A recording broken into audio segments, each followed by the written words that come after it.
ग्राहक हा अर्थव्यवस्थेचा केंद्रबिंदू असून त्याला दर्जेदार वस्तू, पारदर्शक सेवा आणि आपल्या हक्कांचे संरक्षण मिळणे आवश्यक आहे.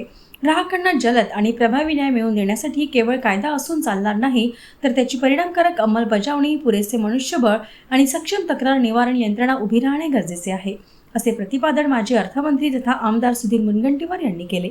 पुणे जिल्ह्यातील वडगाव मावळ येथे आयोजित ग्राहक पंचायत महाराष्ट्राच्या 2 दिवसीय राज्यस्तरीय अधिवेशनात ते बोलत होते.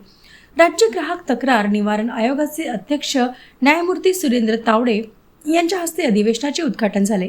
यावेळी आमदार सुधीर मुनगंटीवार यांनी ग्राहक तक्रार निवारण यंत्रणेतील रिक्त पदे भरणे, प्रलंबित प्रकरणांचा जलद निपटारा करणे आणि ग्राहक संरक्षण कायद्याची प्रभावी अंमलबजावणी करण्यासाठी व्यापक मंथनाची आवश्यकता व्यक्त केली. बदलत्या बाजारपेठेत भेसळ, फसव्या जाहिराती, ऑनलाईन व्यवहार, ई-कॉमर्स, आरोग्य सेवा आणि विविध सेवांमधील त्रुटींमुळे ग्राहकांसमोर नवी आव्हाने निर्माण झाली असल्याचेही त्यांनी सांगितले. ग्राहक राजा ही संकल्पना प्रत्यक्षात आणण्यासाठी ग्राहकांच्या हक्कांचे संरक्षण करून त्यांना जलद, पारदर्शक आणि प्रभावी न्याय मिळवून देणे आवश्यक आहे. यासाठी शासन, न्याय व्यवस्था, ग्राहक संघटना आणि नागरिकांनी समन्वयाने काम करावे, असे आवाहनही आमदार सुधीर मुनगंटीवार यांनी केले.